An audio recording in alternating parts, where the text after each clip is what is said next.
Chers amis, bonjour et bienvenue à notre temps consacré à la méditation quotidienne.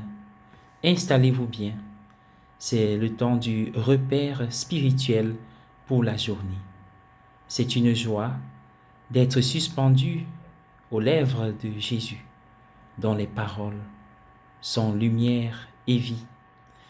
Venez et goûtez, venez et voyez comme est bon le Seigneur. Il est bon car il veut nous introduire dans son royaume où règne la justice, la paix, la bonté éternelle.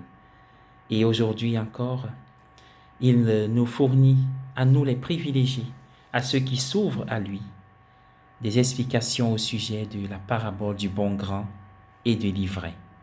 Et l'explication que Jésus donne en Matthieu chapitre 13, l'évangile d'aujourd'hui, nous montre que le bien et le mal se côtoient toujours et se côtoieront jusqu'à la fin des temps.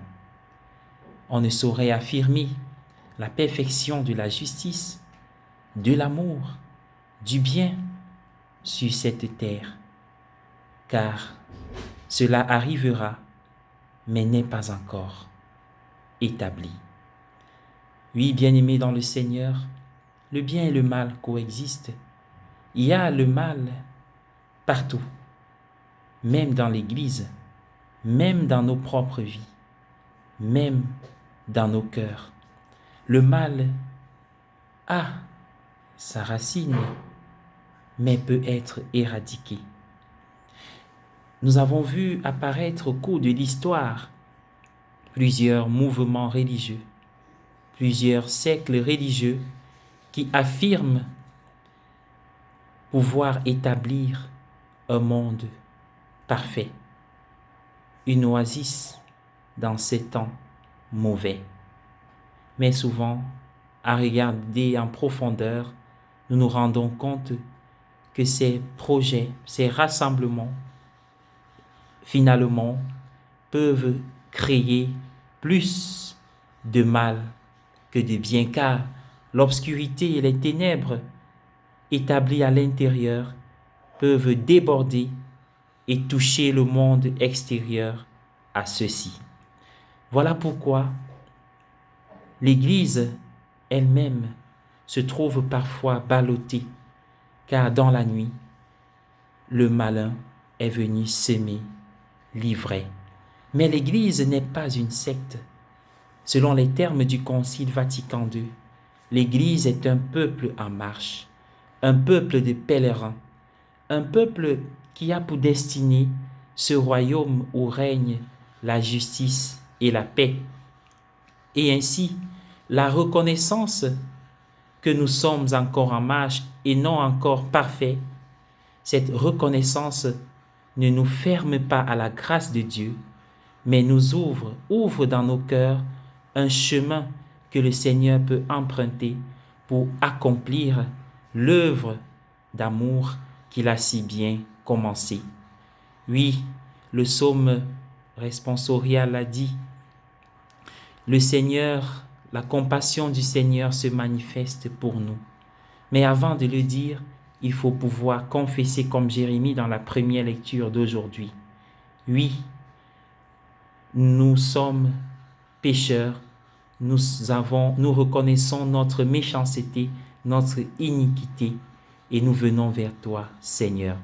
Remarquons que dans les évangiles, nous voyons Jésus pouvoir facilement manifester la miséricorde de Dieu et son salut envers ceux qui ont reconnu leur besoin de miséricorde, plus qu'envers ceux qui se sentent moralement justes, moralement bons. Alors, où nous classons-nous? Parmi ceux qui se reconnaissent nécessiteux de la miséricorde de Dieu, ou alors avec ceux qui se sentent moralement supérieurs. Selon notre groupe, la miséricorde déborde jusqu'à nous. Je vous invite à prier.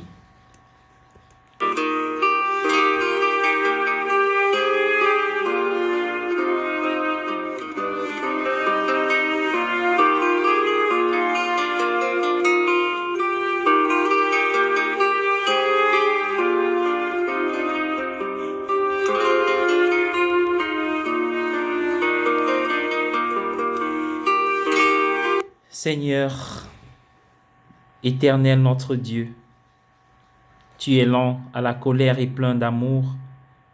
Ne nous traite pas selon nos fautes, Seigneur. Aide-nous à rejeter, à quitter tout ce qui ne t'honore pas. Accorde-nous la grâce d'une véritable conversion.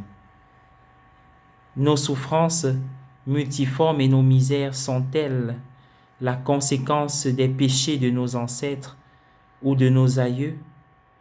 Purifie, Seigneur, notre arbre généalogique et délivre-nous des malédictions et coutumes ancestrales. Délivre-nous de notre passé. Visite-le, libère-le, sauve-le. Lave-nous dans ton précieux sang, ô Jésus.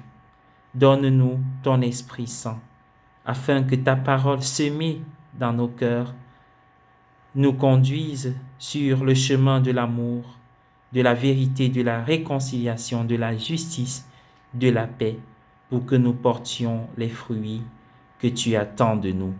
Nous avons besoin de ta miséricorde, Seigneur. Ne nous lâche pas. Amen. Bonne journée à tous.